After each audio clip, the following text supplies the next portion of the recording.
Good morning friends, मैं आपका अपने YouTube channel RS math science पर स्वागत करता हूं। आज हम पढ़ने जा रहे हैं ट्रिग्नोमेट्री की एक्सरसाइज 8.1। इसके अंदर क्वेश्चन 5 क्या है कि गिवन सेकेंड क्या दिया हुआ है 13/12। हमने कैलकुलेट क्या करना है और ट्रिग्नोमेट्रिक फंक्शन या ट्रिग्नोमेट्रिक रेशियो कह सकते हो, क्योंकि आपको पता है कि ट्रिग्नोमेट्री के अंदर जो फंक्शन होते हैं वो कितने होते हैं, 6 होते हैं। तो हमने किस किस की वैल्यू निकालनी पड़ेगी, साइन थीटा की निकालनी पड़ेगी, और इसका अपोजिट क्या होता है, कोसिकेंट थीटा, और उसके बाद कोस थीटा की निकालनी पड़ेगी, और कोस थीटा किसके अपोजिट होता है, सीकेंट थीटा के, ठीक है। और फिर निकालनी पड़ेगी टेन थीटा की, और फिर इसके अपोजिट क्या होता है, कोट थीटा। क्लियर? तो हमें पता है कि सीकेंट की वैल्यू पता है हमें कितनी दी हुई है, उसने सीकेंट की 13/12 दी हुई है, तो यहां पर लिख लेते हैं 13/12, ठीक है। और सीकेंट के अपोजिट क्या होता है, कोस होता है, तो इसकी वैल्यू क्या आ गई, 12/13। क्लियर? हमने वो फॉर्मूला पढ़ा था, कौन सा फॉर्मूला पढ़ा था, ये पंडित बद्री प्रसाद हर हर भोले, ठीक है। ये वैल्यू किसकी होती है, साइन थीटा। ये किसकी वैल्यू होती है, साइन थीटा की। ये वैल्यू किसकी होती है, कोस थीटा की। ये वैल्यू की होती है टेन थीटा की। क्लियर है? तो हमने पहले टारगेट क्या बनाया था कि पहले टारगेट हमारा किस पे होता था, पहले हम परपेंडिकुलर, बेस और हाइपोटेन्यूज, ये तीनों की तीनों वैल्यू निकालते हैं, अब हमें क्या मिल चुका है, कोस थीटा मिल चुका है। कोस थीटा क्या मिला हमें, कोस थीटा हमें मिला हुआ है 12/13। तो हम चेक करेंगे कि जो 12/13 है वो वैल्यू किसको दिखाता है, वो कोस थीटा हमें पता है क्या होता है, बेस बटे हाइपोटेन्यूज। मतलब हमें किसकी वैल्यू मिल गई, हमें बेस की और हाइपोटेन्यूज की। तो हमें क्या निकालना पड़ेगा, परपेंडिकुलर निकालना पड़ेगा। और परपेंडिकुलर कैसे निकालते हैं, हाइपोटेन्यूज में से क्या सब्ट्रैक्ट कर देंगे, बेस, क्योंकि मैंने आपको फॉर्मूले करवाए थे, उसके अंदर सभी चीज बताई थी, ठीक है। तो परपेंडिकुलर निकालते हैं। तो h की वैल्यू क्या है हमारे पास, h की वैल्यू है 13 का स्क्वायर कर दीजिए, माइनस b की वैल्यू क्या है आपके पास 12, इसका भी क्या कर दीजिए, स्क्वायर कर दीजिए। यहां से 13 का स्क्वायर क्या हो जाएगा 169, ठीक है, और 12 का कितना हो जाएगा 144, ठीक है। तो यहां से आपने इसमें से घटाओगे, 9 में से 4 गया 5, और 6 में से 4 गया 2। यहां से परपेंडिकुलर आप इस 25 को क्या लिख सकते हो, 5 की पावर 2 लिख सकते हो। यहां से स्क्वायर से, क्योंकि ये तो अंडर रूट है और ये स्क्वायर है, इससे कट गया, तो यहां से जो परपेंडिकुलर आ गया वो क्या आ गया आपका 5 आ गया। क्या आ गया, परपेंडिकुलर आपका 5 आ गया, ठीक है। अब हमें सही वैल्यू मिल चुकी है। परपेंडिकुलर हमारा कितना है, 5 है, बेस हमारा कितना था 12 था, और हाइपोटेन्यूज कितना था हमारा 13 था। क्लियर? अब मैं इसको रब कर रहा हूं,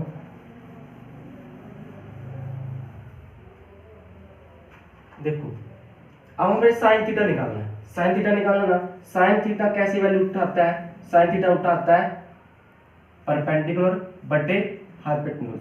परपेंडिकुलर क्या है हमारे पास 5 है, और हाइपोटेन्यूज क्या है हमारे पास 13 है, यह आ गया 5/13। और कोसिकेंट क्या होता है, इसका अपोजिट होता है, कोसिकेंट क्या आएगा 13/5 आ जाएगा, ठीक है। कोस और सिकेंट तो हमने पहले निकाल दिया, अब टेन निकालते हैं। टेन थीटा इसके अकॉर्डिंग लिखो, टेन क्या होता है परपेंडिकुलर बटे बेस।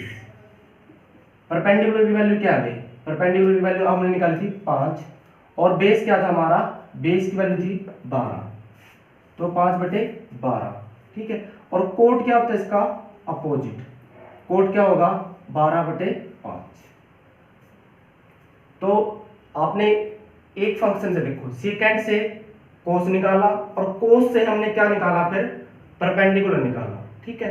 परपेंडिकुलर बेस और हाइपोटेन्यूज, इससे हमें तीनों मिलने के बाद हम सभी फंक्शन को आसानी से निकाल सकते हैं, क्योंकि साइन का अपोजिट कोसिकेंट, कोस का सीकेंट और टेन का कोट।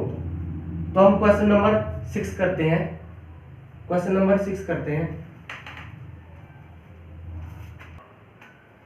क्वेश्चन नंबर 6 के अंदर करते हैं हम क्या, देखो वो कह रहा है कि if angle A angle B are acute angle, acute angle का मतलब क्या है कि वो 90 से छोटे होंगे, एंगल सच दैट कि जो जहां पर कोस ए और कोस बी इक्वल है, तो देन हमें शो करना है कि सो दैट एंगल ए और एंगल बी इक्वल होंगे। वो क्या कह रहा है कि एंगल ए और एंगल बी एक्यूट एंगल है और वो किस कंडीशन को फॉलो कर रहे हैं, कोस ए कोस बी। तो इसको प्रूफ करने के लिए हमें एंगल ए को बी के इक्वल दिखाने के लिए दो ट्रायंगल लेते हैं। पहले ट्रायंगल ले लेते हैं हम, इसके अंदर हम एंगल ए ले लेते हैं, ए से हमने ए पी क्यू लिया हमने, और दूसरी ट्रायंगल ले ली हमने, उसके अंदर आप एंगल बी बना लीजिए, यहां पर पी ले लीजिए, बी सी डी। हमने ट्रायंगल ड्रा की, पहली ट्रायंगल हमारी कौन सी है, पहली है हमारी ए पी क्यू, और ये ट्रायंगल कौन सी हमारी, ये ट्रायंगल हमारी बी सी डी। ठीक है, अब देखो भाई इसके अंदर पहले इस कंडीशन को उठाते हैं हम, कोस ए कोस बी, क्या कह रहा है वो, कोस ए कोस बी। अब कोस ए कैसी वैल्यू उठाएगा इस ट्रायंगल के अंदर, कोस ए कैसे उठाता है कि आपको पता है कि कोस कैसे उठाता है, कि कोस उठाता है इस ए के साथ एडजॉइंट साइड। ये तो क्या है देखो, ये यदि 90 का होता है, इसके सामने क्या होता है, हाइपोटेन्यूज, ये क्या होता है परपेंडिकुलर, ये क्या होता है बेस। इसके अंदर भी देखिए यदि 90 का बनाए तो इसके सामने क्या होगा आपका हाइपोटेन्यूज, ये परपेंडिकुलर, और ये आपका बेस। अब कोस ए उठाना हमने, कोस ए कैसे उठाता है वैल्यू, कोस ए उठाएगा ए के साथ एडजॉइंट साइड, क्योंकि आपको पता है कि नीचे तो हम एच लेते हैं, एच वाली साइड उठाते हैं, और जो ऊपर उठाएंगे हम क्या उठाएंगे, ए के साथ एडजॉइंट। वैसे दो साइड है, एक तो ये ए क्या हुआ है, ये साइड है, एक ये साइड है, ये तो हम ऊपर लेंगे और ये नीचे लेंगे। तो कोस ए ने कैसे वैल्यू उठाई, कोस ए के साथ लगती हुई, यानी क्या उठाई पी ए, और नीचे क्या है हाइपोटेन्यूज की साइड में है ए क्या हो गया अंदर, बात है समझ में। और कोस बी कैसे उठाएगा, कोस बी भी ऐसे उठाएगा, नीचे तो उठाएगा हाइपोटेन्यूज और बी के साथ एडजॉइंट। वैसे तो ये बीडी भी एडजॉइंट है और बीसी भी है, लेकिन ऊपर तो क्या उठाएगा बीसी और नीचे बीडी। तो कोस बी के अकॉर्डिंग हमने नीचे बीसी और नीचे क्या ले लिया बीडी। अब आप कह सकते हो बी ए क्या है इस टाइम, बी ए आपका बेस है, और नीचे क्या है ये इस टाइम हाइपोटेन्यूज, इधर भी बेस बटे हाइपोटेन्यूज। ठीक है, अब क्या करते हैं हम आगे इसके नेक्स्ट में इसको इंटरचेंज कर लेते हैं, इसको चेंज कर लो आप, इसको इस साइड ले जाओ, इसको इस साइड ले आओ, कर सकते हैं हम ऐसे कर सकते हैं, बी ए बटे बी सी और ए क्यू बटे बी डी कर सकते हैं। अब देखो बी ए क्या हो गया बेस, और बी सी क्या है हमारा, बी सी क्या है बेस, क्लियर। और ए क्या है, ए क्या हमारा हाइपोटेन्यूज है, और बी डी भी हमारा क्या है हाइपोटेन्यूज है। तो यहां से बात समझ में आई कि परपेंडिकुलर के हाइपोटेन्यूज के, तो क्यों ना हम इसको भी क्या लिख दें किसके, फिर हमारा क्या पी क्यू